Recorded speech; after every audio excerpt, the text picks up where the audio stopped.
안녕하세요. 꿈라디오 도윤에 오신 것을 환영합니다. 60대 여자입니다. 저에게는 최근 화병이 날 정도로 엄청난 일이 있었어요. 하지만 모든 일이 해결된 지금 저의 이야기를 공유하고자 이렇게 사연을 적어 보냅니다. 저는 꽃다운 나이에 남편과 결혼을 했어요. 전자리에서 남편을 보고 이 사람이다 싶어 결혼을 했는데 벌써 30년이 넘는 시간이 흘렀네요. 제 남편은 저에게 최고의 남편입니다. 딸이 들으면 소스라치게 놀라겠지만 저는 제가 살아온 시대를 봤을 때 저희 남편 같은 사람을 찾기도 쉽지 않다고 생각하거든요. 집안일을 열심히 한다거나 애정 표현이 많은 사람은 아니지만 성실하게 자기 할 일을 하며 집안의 크고 작은 분쟁을 일으킨 적도 없습니다. 아빠로서, 남편으로서, 가장으로서 늘 최선을 다하는 사람이었죠. 집에서 살림만 하는 저를 무시한 적도 없습니다. 저는 이런 남편의 모습에 늘 감사한 마음을 가지고 살고 있었고요. 밖에서 일을 하지 않으니 남는 시간은 자유롭게 제가 하고 싶은 일을 하며 살았습니다. 남편이 벌어오는 돈이 적지 않았거든요. 배우고 싶은 거, 하고 싶은 거 하며 하나 있는 딸 아이를 기를 수 있었습니다. 남편이 저에게 지원을 아끼지 않았던 데는 이유가 있습니다. 바로 제가 딸을 낳을 때 많이 고생을 했거든요. 결혼을 하고 몇 년이 지났는데 아이 소식이 없자 시댁과 친정에서도 걱정을 하셨고 저와 남편도 의문이었습니다. 노력을 하지 않는 것도 아니고 부부 관계에 문제가 있는 것도 아닌데 왜 아이가 안 생길까 했죠. 그렇게 몇 해가 지나는 동안 저는 몇 번의 유산을 경험하게 됩니다. 아이를 잃은 슬픔을 누가 다 헤아릴 수가 있을까요? 저는 내 팔자엔 아이가 없나 보다라고 생각하며 임신을 포기할 지경에 이르렀습니다. 하지만 이 사연을 듣고 계신 분들이라면 아실 거예요. 아이를 갖는 것을 포기하는 여자의 마음이 어떤지 말이죠. 남편의 말로는 제가 하루가 다르게 말라가는 게 꼭 내일이면 죽어 있을 것 같았다고 합니다. 그래서 아침에 회사에 가기 전에 저를 몇 번이나 들여다봤다고 해요. 숨은 잘 쉬고 있는지, 잠을 자고 있는 게 맞는지 확인하기 위해서요. 사실 전 그 당시의 기억이 또렷하지 않습니다. 어떻게 시간을 보냈는지도 모르겠어요. 울다가 자다가 남편이 챙겨온 죽을 몇 숟가락 먹고 다시 울고 이 행동을 계속 반복했던 것 같습니다. 친정 부모님과 시부모님도 굉장히 걱정을 많이 하셨어요.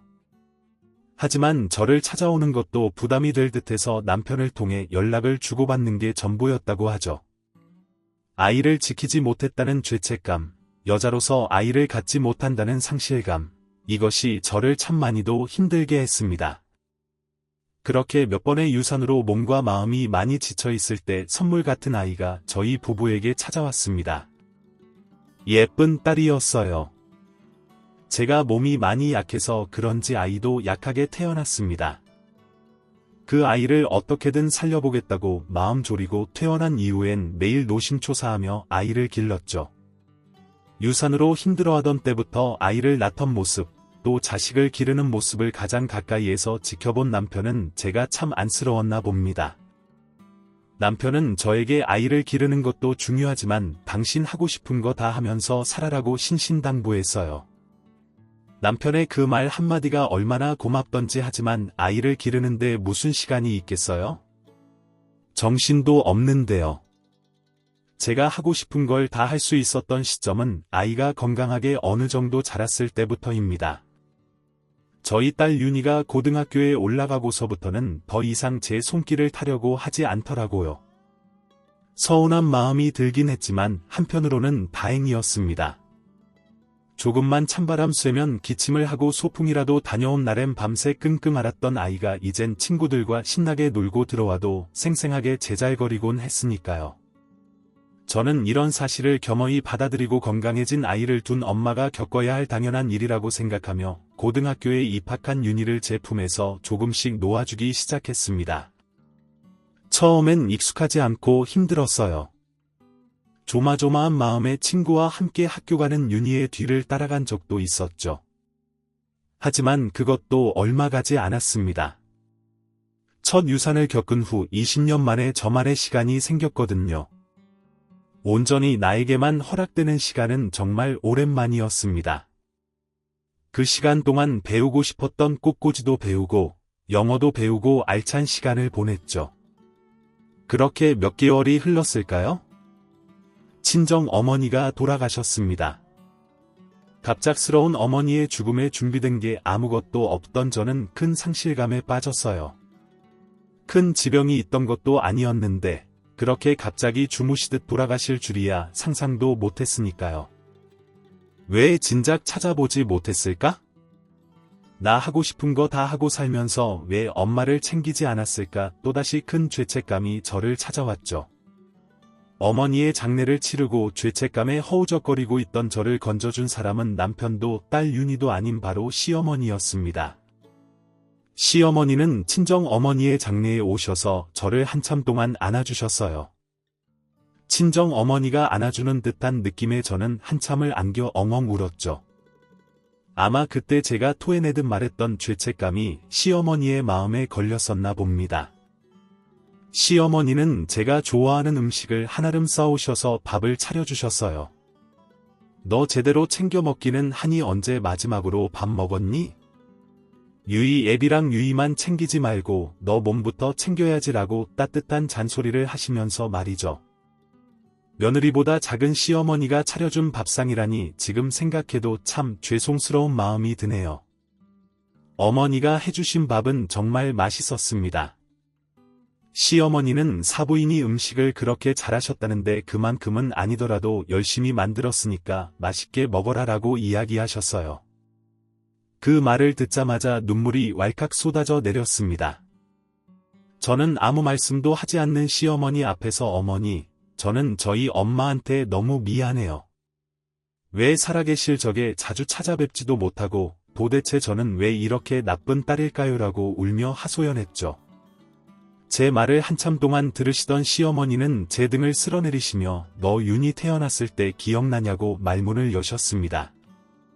그토록 바랐던 아이가 세상에 나오는 날, 그날은 예정일이 아니었고 갑작스러운 진통에 태어난 아이는 너무 작았고 너무 약했어요. 그렇게 작은 생명체를 처음 본 저는 태어난 아이를 보고 윤희야라고 불러주지도 못했습니다. 왜냐하면 지어놓은 이름을 붙여주기엔 아이의 생명이 곧 꺼질 것처럼 가늘어 보였거든요. 태어난 아이가 바로 저와 분리되어 치료실에 들어가고 주변 사람들은 모두 아이 걱정뿐이었습니다. 저도 마찬가지였죠. 시어머니는 이때를 회상하시며 이렇게 말씀하셨습니다. 그때 윤희가 아니라 너를 보고 있던 건 너희 어머니가 유일했다라고요. 또 시어머니는 너 쉬라고 하고 나왔을 때 병원 앞에서 사부인과 이야기 나눴지. 딸이 고생해서 마음이 많이 어려우시죠? 라고 하니 사부인께서는 그래도 살아났으니 얼마나 다행입니까?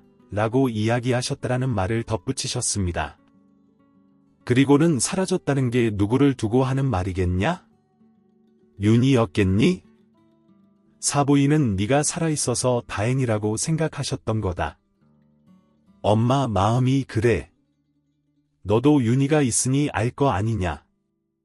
아무리 잘못해도 그냥 내 새끼 잘 살아주었으면 그거 하나로 족한 게 엄마야 라고 말씀하셨습니다. 시어머니의 이 말씀에 저를 짓누르고 있던 죄책감이 많이 덜어진 느낌이었습니다. 그리고 살아계신 시부모님에게 잘하자고 다짐했습니다. 제 친정 아버지도 제가 어릴 적에 돌아가셨고 어머니도 돌아가셔서 부모님을 모두 여인 사람이었거든요. 이날 이후 저는 모든 일정에 시어머니, 시아버지와 동행했습니다. 물론 시아버지는 발이 넓으신 분이라 저와 함께 다니는 걸 퍽 귀찮아 하셔서 본인 친구분들과 노시겠다며 거절하시긴 했지만요.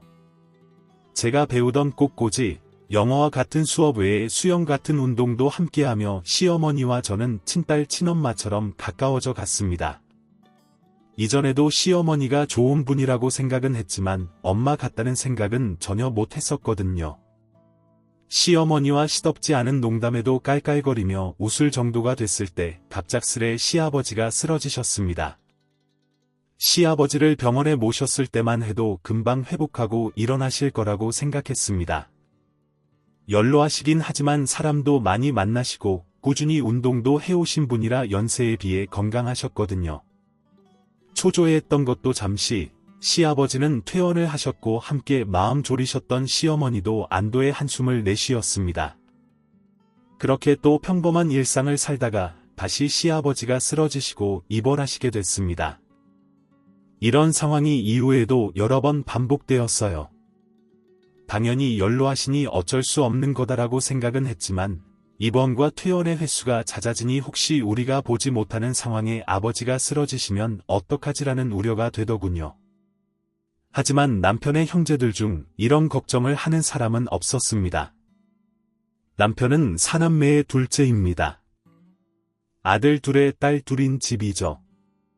시아버지가 세 번째로 쓰러지셨을 때 남편은 형제들에게 부모님이 따로 사시니 갑자기 쓰러졌을 때 돌봐드릴 여력이 부족한 것 같다며 우리 형제들 중에 부모님을 모시거나 전문 보호시설에서 모시는 게 좋을 것 같다라는 뜻을 비췄죠. 물론 모시고 살겠다는 사람들은 없었습니다. 보호시설로 보내자는 의견뿐이었죠. 하지만 보호시설로 보내는 것도 비용을 부담해야 한다면 반대한다는 입장이었습니다. 이 말을 들은 저는 정말 분노했어요. 남도 아니고 자기 아버지인데 어떻게 이럴 수 있냐는 생각이었죠. 남편의 형제들은 아버지를 보호시설로 보내면 어머니를 어쨌든 누가 모셔야 하는 게 아니냐며 불만을 토로했습니다. 저는 이 말을 듣자마자 어머님, 아버님 내가 모실 테니까 당장 모시고 들어와 라고 큰 소리를 쳤습니다. 그 길로 남편과 함께 병원에 계신 시부모님을 찾아가서 저희 집으로 모시겠다 하니 시아버지는 의외의 반응을 보이셨습니다. 나는 싫다, 시아버지의 한마디였어요. 남편은 당황하며 아버지, 말씀드렸지만 그렇게 갑자기 쓰러지시면 오랫동안 혼자 방치되실 수도 있어요. 옆에서 돌봐드리는 게 아버지를 위하는 일이기도 하고 저희 마음도 편해요 라고 말씀드렸죠. 하지만 아버님의 생각은 강경했어요. 이젠 거동도 힘들고 혼자 할 수 있는 게 점점 없어지고 있다. 늙은이 몸에 자식이나 며느리 손 타는 건 죽기보다 싫어 라고 이야기하실 정도였으니까요. 아버님은 자존심이 강한 분이셨기 때문에 약해진 자신의 몸을 수발드는 남편과 저를 원치 않으셨던 거죠. 거기다 어머님은 그래 그리고 너희 집에 너희만 있는 것도 아니고 한창 예민한 시기에 애도 있는데 라고 덧붙이셨습니다. 어머님의 말씀이 끝나자 아버님은 요즘 시설 좋다더라. 그냥 거기에 두고 자주 얼굴이나 보러 와라 라고 이야기하셨어요. 저와 남편은 이게 맞나라고 생각했지만 두 분의 뜻이 워낙 강경하시니 그 뜻에 따르기로 결정했죠. 하지만 저희가 물러서지 않은 부분도 있었습니다. 바로 어머니의 거취에 대한 부분이었어요. 아버님은 부부가 함께 있기를 원하셨지만 아버님의 건강을 우선으로 케어할 기간을 찾다 보니 어머니와 함께 지내시기 힘들더군요. 그래서 어머님은 저희와 함께 지내시고 이동이 자유로운 제가 자주 어머님을 모시고 아버님을 뵈러 가기로 했습니다. 아버님은 점차 건강을 되찾으셨어요. 어머니와 함께 아버님을 뵈러 가면 늘 밝은 모습으로 이제야 살 것 같다고 좋아하셨거든요. 함께 지내시는 분들과도 잘 어울리시고 대장부 같은 성정 덕에 시설에서도 대장처럼 지내시고 계셨습니다. 금슬 좋은 시부모님 좋은 시간 보내시라 하고 시설을 산책하고 있으면 주변 분들이 아버님의 칭찬을 하며 다가오기도 했죠. 하지만 아버님을 담당하시는 보호사님은 걱정의 말을 전하셨습니다. 아버님이 밤에 힘들어하시는 경우가 몇 번 있었는데 아무래도 노안이 깊으셔서 그런 듯하니 어느 정도 마음의 준비는 하는 게 필요할 거라는 거죠.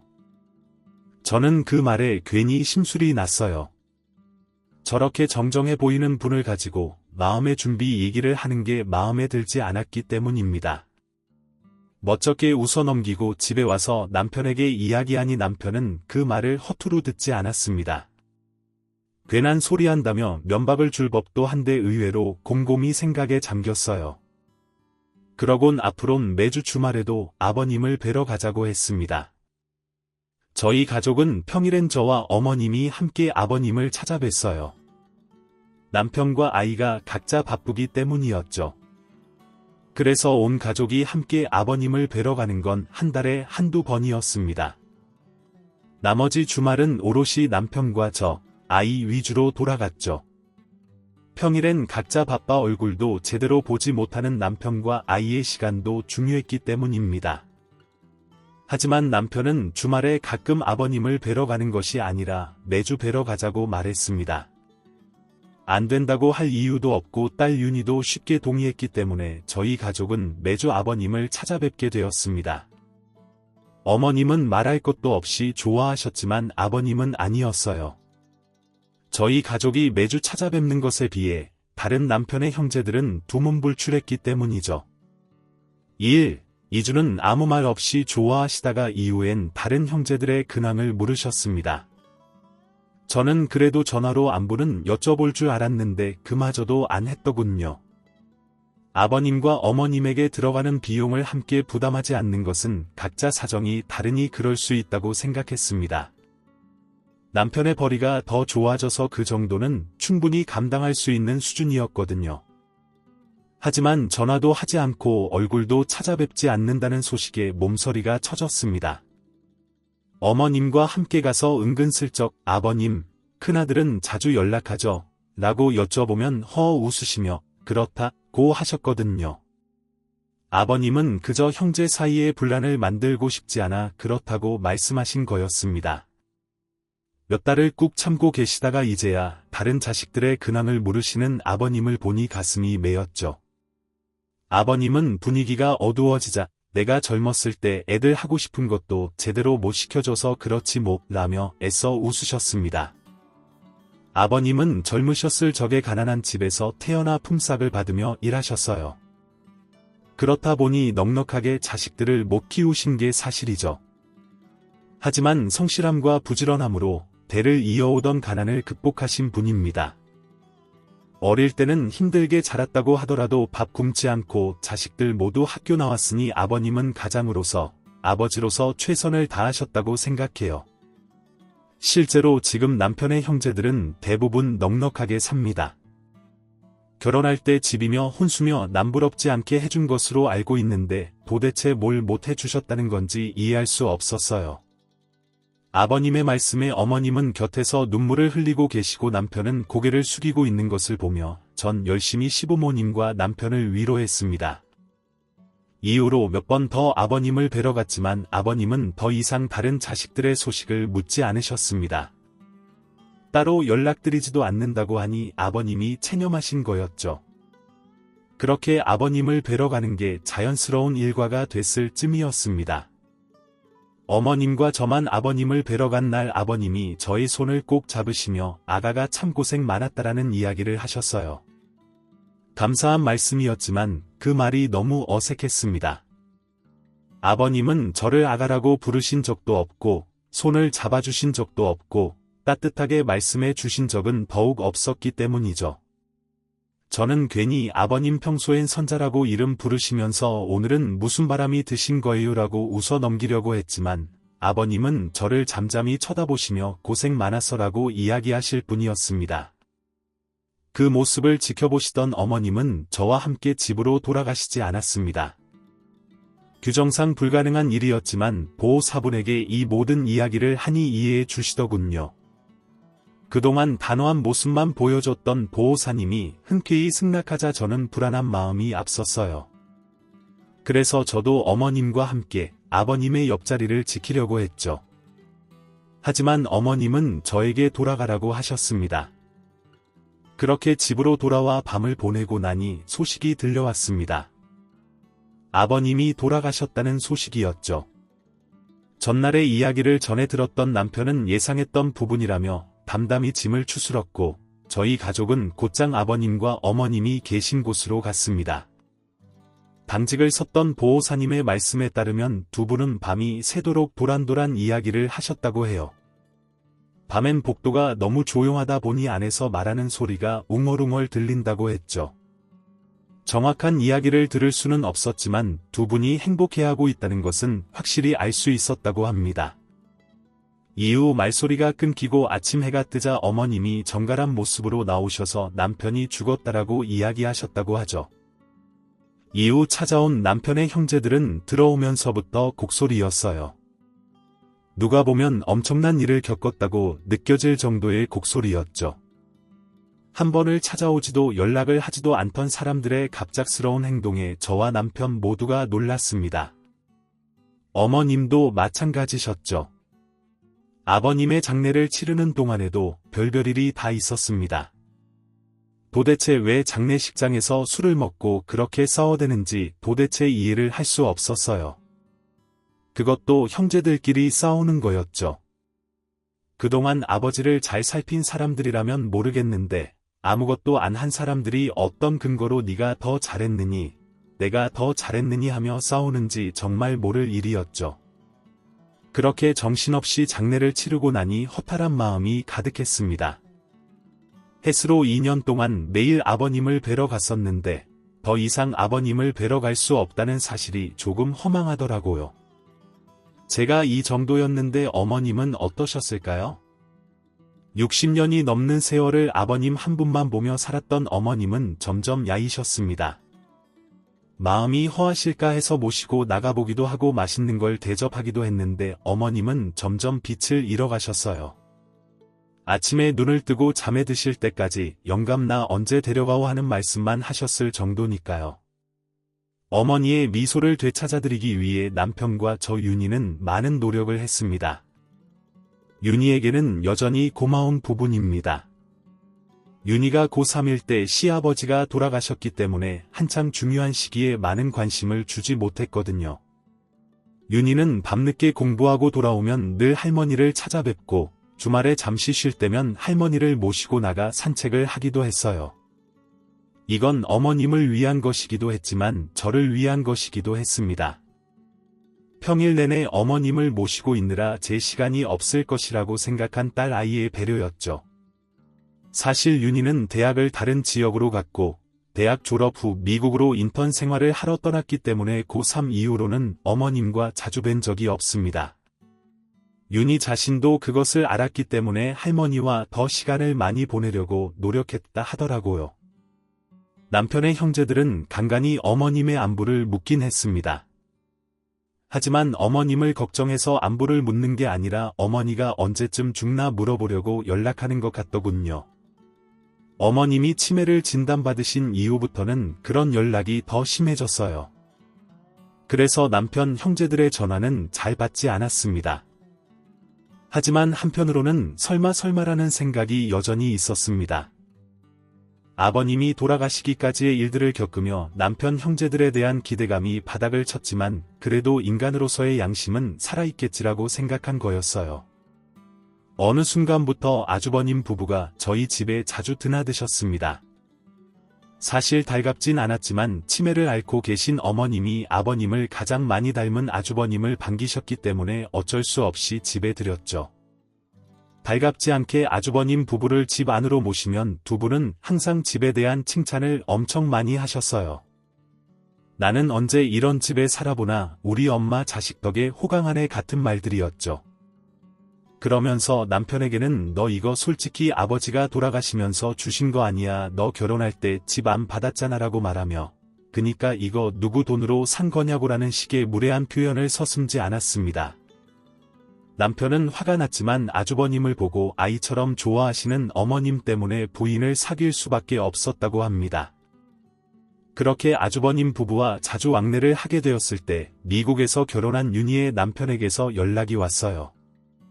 함께 인턴으로 일하게 된 한국인과 미국에서 만나 결혼한 유이는 임신한 상태였습니다. 사이에 갑작스러운 전화에 반가운 마음이 먼저 들었지만 그것도 잠시 불안한 마음이 일었습니다.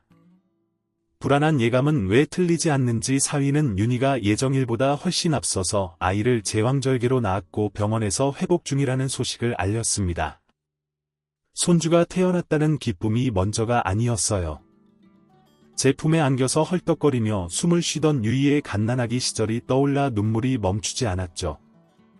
내가 아이를 약하게 낳아서 윤희가 고생하는 거라는 생각을 했습니다. 그 먼 타국에서 돌봐주는 사람도 없이 혼자 몸조리를 할 유이를 생각하니 가슴이 메였죠. 저의 이런 생각을 아는지 남편이 미국으로 가보는 건 어떻겠냐는 제안을 했습니다. 하지만 그 선택에 기뻐할 수만 없었어요. 당장 치매를 앓고 계신 어머니가 계셨기 때문이죠. 사실 어머니를 전문기관으로 모시지 않은 것도 저희 욕심이었기 때문에 그런 어머니를 두고 떠날 수 없었습니다. 그래서 미국으로 가는 것은 조금 어려울 것 같다고 남편에게 이야기했죠. 하지만 윤희를 걱정하는 마음은 남편도 마찬가지였어요. 저에게 미국행 비행기 티켓을 건네더군요. 가서 아이 몸조리하는 것만 잘 도와주고 다시 돌아오라는 이야기를 전했습니다. 어머님은 어떻게 하려고 하느냐 묻자 남편은 어머니가 내 손을 거부하시는 것도 아니고 정신이 항상 온전치 못하신 것도 아닌데 큰 문제 없을 거다. 정 어려우면 사람 쓰겠다라며 저를 안심시켰습니다. 실제로 어머니는 간혹 어린아이 같은 행동을 하실 뿐 행동에 이상이 있는 것은 아니었거든요. 병원에서도 치매가 다른 사람에 비해서 아주 늦게 진행되고 있다고 했죠. 감정 조절이 가끔 안 되시고 계산 능력이나 기억력이 떨어져서 일상생활이 조금 힘든 것뿐이었어요. 조금 힘들다고 표현하긴 했지만 어머님은 여전히 곁에서 보살핌을 받으셔야 하는 분이었습니다. 가게에서 물건을 주문하는 것도 한참 걸리시고 그것 때문에 사람들에게서 눈총 받은 적이 한두 번이 아니거든요. 그런데 남편은 일을 하는 사람이라 하루 종일 어머니의 곁에 있을 수가 없는데 어떻게 하려고 하는지 의문이었습니다. 남편은 조심스럽게 그 형님 내가 오기로 해서라고 말했죠. 저는 제 귀를 의심했어요. 그 말을 전해 듣고 남편과 크게 싸웠습니다. 남편의 생각이 이해가 안 되는 것은 아니었어요. 어머니가 간곡하게 아주버님과 함께 있게 해달라고 하셨답니다.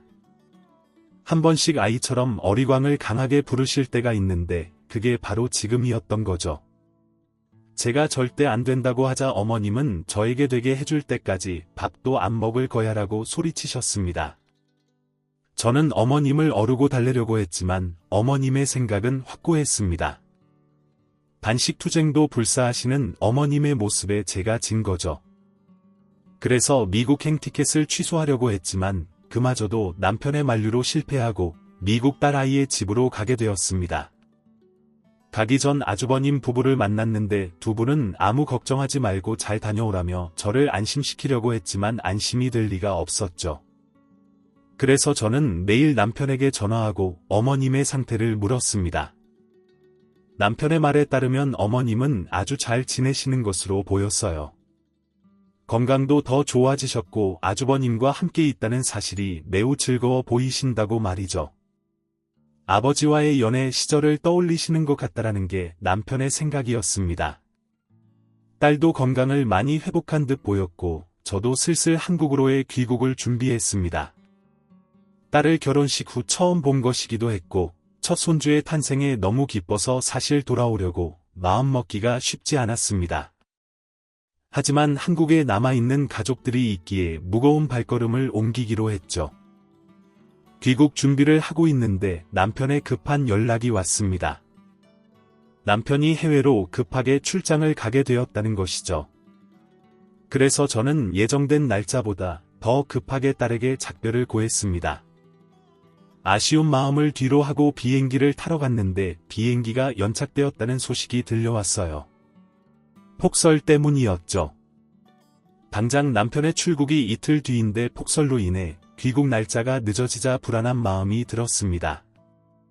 남편은 그동안 아주버님 부부의 모습을 보며 하루 정도는 괜찮을 거다라고 말했지만 전 아니었습니다. 물론 그분들이 어머님에게 직접적인 해를 가할 거란 생각을 했던 건 아니었어요. 아무리 그래도 지성인이고 친자식인데 그런 일을 할 리 없다고 생각했죠. 하지만 이상하게 불안한 마음이 계속 피어올랐습니다. 그러나 제가 할 수 있는 것은 가장 빠른 비행기를 타고 한국에 돌아가는 것뿐이었죠. 여전히 뒤숭숭한 마음으로 한국에 도착했고 집으로 갔습니다. 집이 이상하게 조용했어요. 아무리 어머님을 불러도 대답이 없으시고 분명히 계신다고 했던 아주버님 부부도 찾을 수 없었죠. 남편에게 전화를 했지만 남편은 해외라 전화 연결이 쉽지 않았습니다. 아주버님 부부도 마찬가지였죠. 아무리 전화를 걸어도 전화 연결이 되지 않고 결국 핸드폰이 꺼진 듯했어요. 어머님이 지니고 다니시던 핸드폰으로 전화를 했는데 어머님의 핸드폰은 어머님 방 테이블 위에 올려져 있었습니다. 마음을 차분히 하고 기다리려고 했지만 시간이 점점 흐르자 마음이 초조해졌죠. 밤 11시가 넘었을 때는 이미 너무 오래 기다린 상황이었습니다. 여전히 아주버님 부부는 전화가 안 되는 상황이었죠. 저는 남편에게 문자를 남겨두고 어머님을 찾으러 나갔습니다. 어디부터 가야 하는지 막막해서 아주버님 댁으로 차를 돌렸습니다. 아주버님 댁 문 앞에 섰는데 그 집도 굉장히 조용하더군요. 아무 소리도 들리지 않았습니다. 초인종을 눌러도 아무 반응이 없고 문을 쾅쾅 두드려도 안에선 아무 대답이 없었어요. 그러자 옆집에서 한 아주머니가 나오시더니 그 집사람 안 산지 꽤 됐어요라는 말을 전했습니다. 저는 놀랐죠. 고작 미국에 다녀온 게 한 달 남짓이었고 아주버님 부부가 우리 집에 온 것도 한 달 남짓이었는데 무슨 말인가 싶었습니다. 이 집에 사람이 안 산다고요? 얼마나요? 라고 묻자 아주머니는 글쎄요. 한 너댓 개월 됐나 갑자기 이사라길래 뭔 일인가 싶었죠. 다른 좋은 데 가서 산다고 하던데라고 대답했습니다. 너댓 개월이라면 아주버님이 저희 집에 자주 드나들 때와 시기가 겹치더라고요. 불안함이 현실이 되는 순간이었습니다. 저는 그 길로 남편 형제들의 집을 다 돌았어요. 다들 꽤 거리가 먼 곳에서 살고 있어서 하루 만에 불가능한 일이었죠. 아주버님 부부도 어머님도 사라졌다는 소식에 남편도 서둘러 귀국했습니다. 남편과 저는 행방이 묘연한 어머님과 아주버님 부부를 실종 신고하고 둘째 아가씨의 집으로 향했죠. 첫째 아가씨 집에서도 아무 흔적을 찾지 못했기 때문에 이번에야말로 찾을 수 있길 바랬죠. 어머님을 모시고 사라진 아주버님 부부에 대한 불만과 분노는 사라진 지 오래였습니다. 어머님이 무사히 계시기만을 바랄 뿐이었어요. 그렇게 둘째 아가씨 집에 도착했고 저희 부부는 그곳에서 아무 흔적도 찾을 수 없었습니다. 오히려 큰오빠 나한테 빌려간 돈이나 갚으라 그래라는 둘째 아가씨의 고함만 들을 뿐이었죠. 아가씨들 집을 돌며 알게 된 내용이 하나 있었어요. 바로 아주버님이 재산을 모두 잃었다는 것이었습니다. 아가씨들은 아주버님이 사업을 하기 위해 필요한 돈을 빌려가는 줄 알았는데 알고 보니 부부가 함께 도박을 다니며 재산을 탕진하고 있었다고 했습니다. 왜 그 사실을 알리지 않았냐고 물으니 나는 아버지 돌아가시기 전부터 오빠들 다 없는 사람이라고 생각하고 살았어라는 충격적인 이야기를 했죠. 역시 출처는 아주버님이었습니다.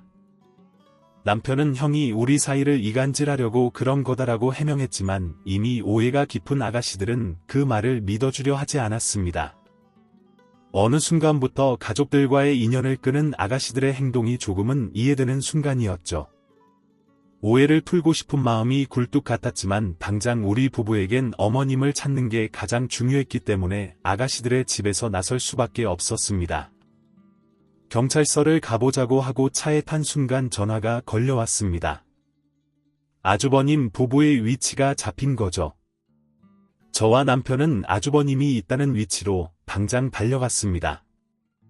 속초 근방에 있는 허름한 여관이었어요. 아주버님 부부를 만나면 멱살이라도 잡을 듯 했는데 저와 남편은 어머님부터 찾았습니다. 하지만 주변에 어머님의 흔적은 없었어요. 저와 남편 함께 동행했던 경찰분까지 어머님의 행방을 물으니 아주버님은 그제야 강릉에다 어머니를 버렸다라는 말을 했습니다. 귀가 찼죠. 어떻게 자식이 자기 부모를 직접 버릴 수 있을까요? 저와 남편은 바로 강릉으로 갔습니다.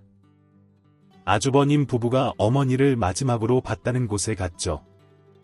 거기서부터 열심히 어머님의 흔적을 찾았습니다. 어머님이 발견된 곳은 버려진 곳에서 5kg 정도 떨어진 찜질방이었죠. 한 달이 넘어서야 마주한 어머님의 얼굴은 너무나도 야인 상태였어요. 저와 남편은 어머님의 얼굴을 보자마자 눈물을 터뜨렸죠. 이후 어머님을 모시고 간 병원에서는 겨울바람을 많이 쐬셔서 몸이 약해진 것 외에는 큰 문제가 없다는 검사 결과를 받았고 치매가 좀 심해졌다는 진단도 받았습니다. 어머님은 기력을 회복하실 때까지 병원에 모시는 것으로 하고 저와 남편은 사건의 진상을 파악했어요. 우선 아주버님 부부가 어머님을 왜 버렸는지 알 수가 없었습니다. 경찰의 조사 결과에 따르면 두 사람은 부부 도박으로 전 재산을 잃었고 엄청난 빚을 진 상태라고 합니다. 그것도 정상적인 금융업체에서 빌린 돈이 아닌 거죠. 빚을 갚기 위해 또다시 돈을 빌리고자 주변을 둘러보니 아버님이 돌아가신 후 살림이 더 좋아진 저희 부부가 보였다고 합니다. 그게 다 부모님이 숨겨두었던 유산덕이라고 생각했던 거죠. 그래서 저와 남편이 자리를 비웠을 때 어머님을 추궁해서 남은 유산을 빼돌릴 생각이었다고 합니다. 그 생각으로 어머님께 유산 얘기하자 어머님은 강릉에 가야 한다고 말씀하셨다고 해요. 그래서 강릉에 숨겨둔 유산이 있구나라고 생각한 아주버님 부부는 바로 강릉으로 향했죠. 하지만 어머님은 그저 바다가 보고 싶으셨던 거고 유산에 대해서는 아무 말씀하지 않으셨다고 합니다. 어머님을 추궁하며 언성이 높아지고 급기야 화가 나자 아주버님 부부는 어머님이 더 이상 필요 없다며 그 추운 강릉 바다에 어머님을 버리고 온 것이죠. 저희 부부는 이 말을 듣고 정말 어이가 없었어요. 그런 이유로 부모를 버리고 온다는 것도 이해가 안 되는데 저와 남편은 시부모님에게 유산 한 푼 받은 게 없거든요. 아버님은 유언도 하지 않으셨습니다. 저희 부부도 아는 게 없어요.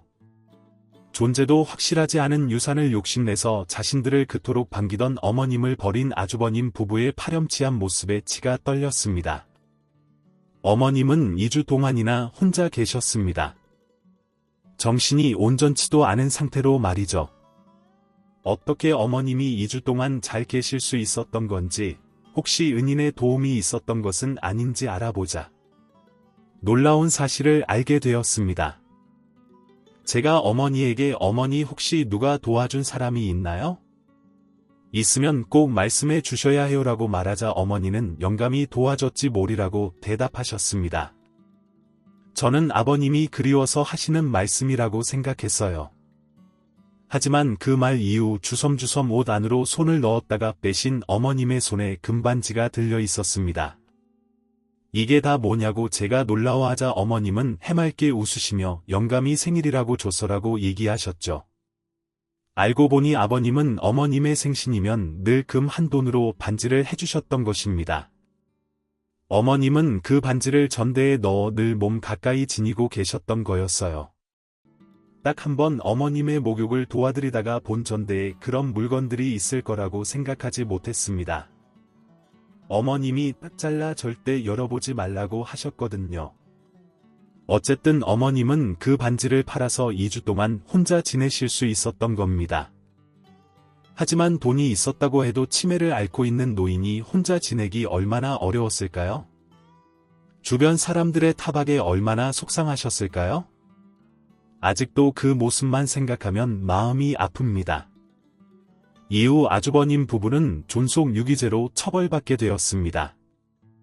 또 아주버님의 오래된 이간질로 막혀있던 남편과 아가씨들의 사이가 다시 회복되는 계기가 되었죠.